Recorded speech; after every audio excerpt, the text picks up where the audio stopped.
এখন অঙ্কটা মনোযোগ দেন। তুষার ভাই একটু হাতটা নামান, আমরা অঙ্কটা করাই পরে আপনার সাথে কথা বলবো। একটি সড়কের ডিজাইন গতিবেগ 80 কিলোমিটার পার ঘন্টা, এতে 5 ডিগ্রি বাঁক। একদম দেখেন এই যে বকবক করলাম, আসেন এখন বকবকের অ্যান্সার দিই। 80 কিলোমিটার পার আওয়ার। শিক্ষাটাকে ভাই কেউ গুরুত্ব দেয় না ভাই, ওই যুগ এখন নাই। আরও কথা বলবো, এখন এই অঙ্কটা শেষ করব, পরে কিছু কথা বলবো। বাঁকের মান কত ডিগ্রি? 5 ডিগ্রি। আচ্ছা ভালো কথা, সুপার এলিভেশন ডিজাইন করব। আসেন এখন সুপার এলিভেশন, এইখানেও আমাদের কি নাই, এইখানেও আমাদের ঘর্ষণের মান দেওয়া নাই, তাহলে ভি স্কোয়ার বাই 127 আর এরপরে ব্যাগের মান কত? 80, 127, এরপরে এখানে ডিগ্রিতে দেওয়া আছে, আর এর মান বের করব 1719 ডিভাইডেড বাই কত? 5 ডিগ্রি। একসাথে আমি ক্যালকুলেটরে ক্যালকুলেশন করলাম। এখন এখানে আমার অঙ্ক করার পরে এখানে আমার উত্তরটা কত আসছে? 0.0825 এই মানটা আসছে। এই 0.0825 এইটা অবশ্যই 0.067 এর চেয়ে কি বড়। তার মানে কি এখানে আমি চাইলেও এটা নিতে পারবো না, প্রপোর্শনাল চিহ্ন দিয়ে আমাকে কত নিতে হবে? 67। আচ্ছা 67.067 মানে তো আপনি বুঝতেছেন, এটাকে যাদের বুঝতে সমস্যা আমি শতকরা এককে বুঝাই। 0.067 এই যে ক্যালকুলেটরে তুললাম, এটাকে আপনি 100 দ্বারা গুণ করেন, তাহলে কত আসছে? 6.7%। মানে সুপার এলিভেশনের সর্বোচ্চ গ্রহণযোগ্য মান হচ্ছে কত? 6.7%। আর এখানে প্রশ্নকর্তা আপনাকে দিছে কত? 8.25%। তাহলে এই মানটা কি এখন হয়তো বুঝতেছেন, দশমিকটা যাদের বুঝতে সমস্যা হচ্ছে কেমন, এইগুলাই ব্যাপার। তাহলে এই যে আমি কি করব, বড় মান আসলে এটা কি করতে পারবো না, নিতে পারবো না। প্রপোর্শনাল চিহ্ন দিয়ে কত নিছি? এত মিটার। এখন এই যে আমি মানটা নিছি, এইটার জন্য আমাকে কি করতে হবে? একটা চেক দিয়ে দিতে হবে। আসলে যে আমার মানটা আমি এইটা নিলাম, এটার মধ্যে তো আমি এখন অ্যান্সার যে লিখবো, অ্যান্সার লিখার আগে আমাকে একটা চেক দিতে হবে। তো চেকের জন্য তখন আমি কি করব, ওই মূল সূত্র পুরাটা লিখতে হবে, ভি স্কোয়ার বাই 127 আর মাইনাস এফ। এইখানে চেক মানে এফ এর মান বের করব। তো এখন আমি কি করব, এই সুপার এলিভেশনের মানটা বসাবো। আপনার প্রশ্নের অ্যান্সার দিচ্ছি, কোনো টেনশন নাই। আপনি আমাকে এটাই বলতে চাচ্ছেন যে ভাইয়া এখানে 0.75 হোল স্কোয়ার, এইটাই বুঝাইতে চাচ্ছেন। এইটা আপনি বললেও আমি অ্যান্সার দিব, না বললেও অ্যান্সার দেব। প্রথম কথা হচ্ছে এই অঙ্কটা যদি আমার কথা শেষ করতে দাও। প্রথম কথা হচ্ছে এই অঙ্কটা যদি, আচ্ছা আপনি মনে করেন এখানে 80 বসাইছেন, শুধু 80 বসাইছেন, 75 বসাইছেন না, 80 বসায় এটাও এই মানটাই আসছে ক্যালকুলেটরে, কথার কথা এই মানটাই আসছে, কথার কথা মনে করেন এইটাই আসছে, তাহলে এই অঙ্কটা হবে কিনা? প্রথম কথা হচ্ছে 100% হবে। এইখানে আমি 75টা কেন ব্যবহার করছি এটার এখন অ্যান্সার দিচ্ছি।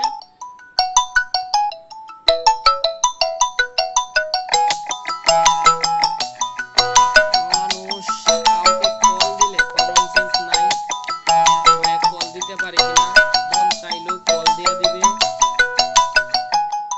আচ্ছা আমার কথা কি শুনতে পারতেছেন? আপনারা আমার কথা শুনতে পারতেছেন? 0.75 এর অ্যান্সার দিচ্ছি আপনাকে।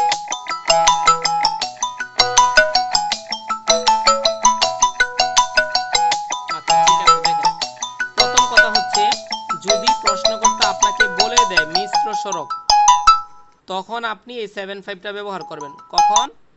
যদি প্রশ্নকর্তা আপনাকে বলে দেয় মিশ্র সড়ক, তখন আপনি 0.75টা কি করবেন? ব্যবহার করবেন। ঠিক আছে?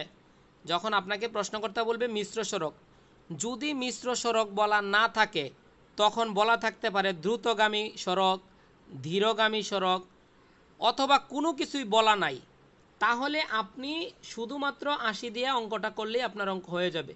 এখন কথা ভাইয়া দ্রুতগামী বলা নাই, ধীরগামী বলা নাই, মিশ্র বলা নাই, তখন কি করব? তখন শুধু 80 দিয়ে করলেও অঙ্কটা হবে। এখন কেউ যদি মনে করে আমি আমার অঙ্কের সৌন্দর্যের জন্য এই রাস্তাটাকে দ্রুতগামী ধরবো না, ধীরগামী ধরবো না, মিশ্র ধরে অঙ্কটা করব, তখন সে লেড যে রাস্তাটা ধরে নেই একটা মিশ্র সড়ক, যেহেতু কোনো কিছু বলা নাই, এই জন্য আমি জাস্ট এখানে 75 দিয়ে করছি। আপনি যদি 75 ছাড়াও এই অঙ্কটা করেন তখন আপনার অঙ্কটা হবে। এক কথায় হচ্ছে 75 তখনই আসবে যখন মিশ্র সড়ক। আর এক ভাই প্রশ্ন বোন বলছো যে কি যেন নাম, হীরা নাকি, যে ভাইয়া ডিজাইন বললে না, ডিজাইন বললে 75 ইউজ করা যাবে, এরকম কোনো কথা নাই। তাহলে আপনার 75 এর অ্যান্সার আমি দিতে পারছি। এখন আসেন অঙ্কটা। তাহলে চেক মানে কি করতে হবে আমাকে? এফ এর মানটা বের করতে হবে। তখন আমি যখন চেক দিব তখন কিন্তু এখানে এই যে 0.67 যেই মানটা আমি উত্তর দিতে চাচ্ছি সেটা এখানে বসাইতে হবে 0.067 এইটা বসাবো। এরপরে ব্যাগের মান কত 80 হোল স্কোয়ার, এরপরে এখানে 127 আর এর মান 1719 ডিভাইডেড বাই কত 5 মাইনাস কত এফ। এইটা ক্যালকুলেটরে ক্যালকুলেশন করলে এখান থেকে আমি কি পাবো একটা এফ এর মান পাবো। সেই এফ এর কাঙ্ক্ষিত মানটা 0.08 এবং যেই মানটা 0.15 মানে কি 15%, আর এখানে 0.08 মানে আপনার কতটুকু মান আসছে 0.08 মানে আপনার মান আসছে 8%। তার মানে কি এখানে আমাদের এটা ছোট আসছে, তার মানে আমার ডিজাইনটা ওকে। তখন আপনি লিখবেন নির্ণয় সুপার এলিভেশন 0.067 এত মিটার, এবং এটা কতর জন্য 1 মিটারের জন্য। এখন যদি এখানেও রাস্তার প্রস্থ দেওয়া থাকতো তাহলে রাস্তার প্রস্থের সাথে এই সুপার এলিভেশনটা গুণ করে আমরা কি পাইতাম মোট সুপার এলিভেশন পাইতাম। কথা কি ক্লিয়ার?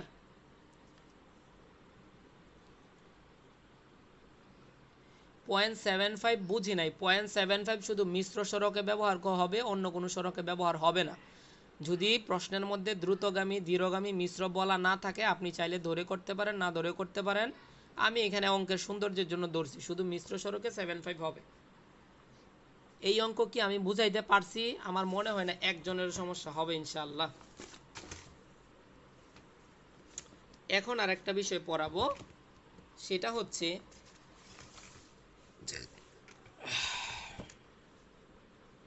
আমরা চাইলে এই সুপার এলিভেশনের অঙ্কগুলো এগুলো আপনার না শিখলেও চলে,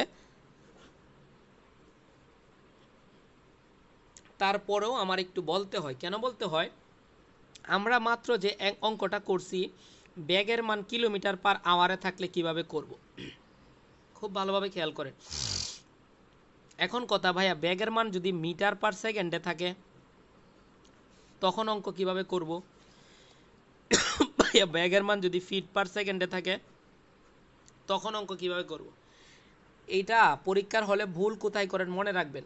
যদি মিটার পার সেকেন্ডে থাকে আপনি চাইলে কিলোমিটার পার আওয়ারে নিয়ে অঙ্কটা করতে পারেন, কিন্তু অঙ্ক মিটার পার সেকেন্ডে আছে। আপনি যদি এই অঙ্ক আপনার ধরেন ফিট পার সেকেন্ডে আছে, এই ফিট পার সেকেন্ডকে কিলোমিটার পার আওয়ারে নিয়ে অঙ্ক করলে হয় না, অঙ্কের উত্তর মিলে না। কারণ আছে কিছু।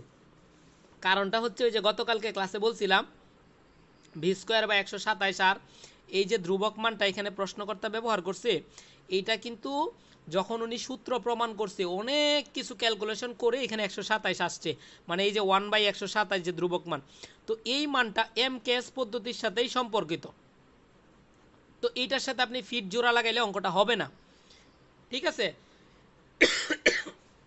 তাহলে কি বললাম, পরীক্ষার হলে মিটার পার সেকেন্ডে আসলে পলিটেকনিক্যালে আপনারা শিখছেন অঙ্ক কিলোমিটার পার আওয়ারে বেগের মান দিয়ে অঙ্ক করে ফেলতে পারবেন। মিটার পার সেকেন্ডের সাথে যেহেতু কিলোমিটার পার আওয়ার সম্পর্ক, এটা জাস্ট এমকেএস পদ্ধতির বড় একক কিলোমিটার, এটা ছোট একক।